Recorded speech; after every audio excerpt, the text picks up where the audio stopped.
A question many of us find ourselves having at various points in our life is, how do I focus? Now, during times when we are balanced and our mind is stable, it could be easy for some of us to get our heads down and work.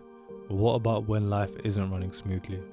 And for some of us, focus doesn't come naturally. So what are some steps we can take to reach that level of focus so we can progress with our goals and life in general? I watched a podcast recently by Dr. Huberman, and he talks about some of the components that make up focus.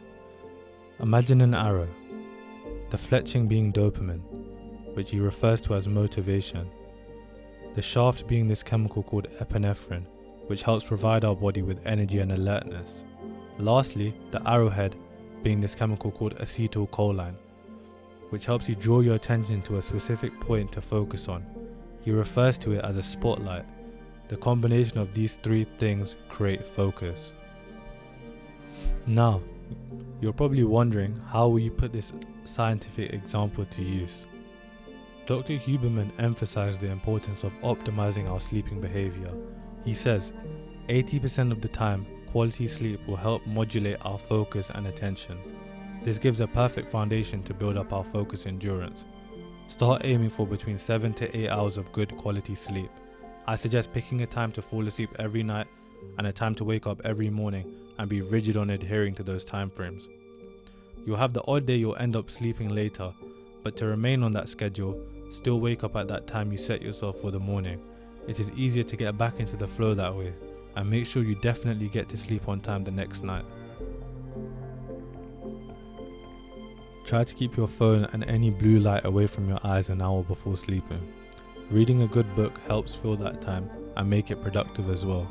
Just think about the time you had your best sleep. Was the room cold? What was your sleeping position? Ask yourself these type of questions and try to optimize your sleep like that. Sometimes creating a specific routine before you sleep can help tell your mind to start winding down. Something I personally use to stay focused is a workflow system. This is something I'd refresh every Sunday, but it can be any day of the week that's ideal for you. But I'd make a list of all the separate projects I have going on or that I want to start, and list every task that needs to be completed for me to reach the goal of that project.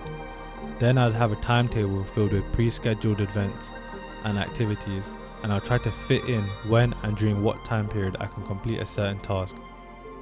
I have less excuse for procrastination because I know that task needs to get done during the time period that I assigned it to. Diet and the quality of food you eat is a key staple of focus. Dr. Huberman says that being fasted is good for concentration, provided you're not too hungry, and being fed is also good, provided you're not too full. He begins the topic discussing how our neurons thrive on glucose, which ultimately help us focus more. My suggestion is to see what works for you, but to remember to always be in moderation of whatever your method is, whether you are fasting or fed.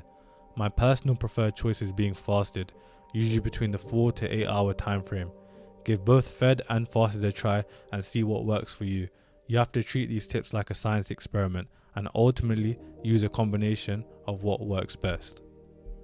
Maintaining any healthy diet filled with fresh fruits and foods and vegetables can be difficult to maintain during our busy lives. Sometimes picking up that processed and sugary snack can seem simple and quick, and will feel that satiating pang for hunger. A tip to help with this: before the week starts, I assign what I'm going to eat on each day of the week. Let's say, for example, on Monday, Wednesday and Friday, I'll have salmon and Greek salad, and I'll do this for the rest of the 18 meals I have during that week and assign them with different foods. So when that time comes to it, my brain doesn't have to make a decision on the spot, and I already know what I'm going to be eating during that moment of time. The main action that I use to help me focus is the idea of my ideal self. We all know what we want our ideal selves to be. We know how they would act, how they would react to obstacles, and many more things. Epictetus says, first tell yourself what kind of person you want to be, then do what you have to do. Personally, I believe that one of the main ingredients of focus is discipline towards our standards. We spend the majority of our lives strictly adhering to the rules of others. We have the laws of our government, the principles of our family and parents, the command from our employer. So why do we not listen to the one person's rules which should matter the most? Now, I'm not saying not to listen to these people. They are very significant figures, as some of them have their best interests for you. But what I am trying to put across is, do not neglect your own values when you follow the values of others. You have to be true to yourself. Make a list of all the things that your ideal self does on a daily basis. What do they eat? How do they dress? What do they do throughout the day? What are some of their best qualities? Once you have that list, all you have to do is adapt to those qualities. Think of them as unnegotiable. With each attribute you start to adopt, you become closer to your ideal self. Think about it. Think about how crazy it sounds. With each attribute you adopt from that list, you become closer to being that dream version of you. Imagine that. If you have a strong purpose, focus will follow. Just remember that gradual action is better than no action at all. I would like to end on a quote from Socrates. The secret of change is to focus all your energy not on fighting the old, but building the new. Thank you for watching. I hope this video provided you with some sort of value. I have added the link of Dr. Huberman's Focus Toolkit podcast session in the description below. Please consider subscribing if you want to join me in this journey of continuous learning.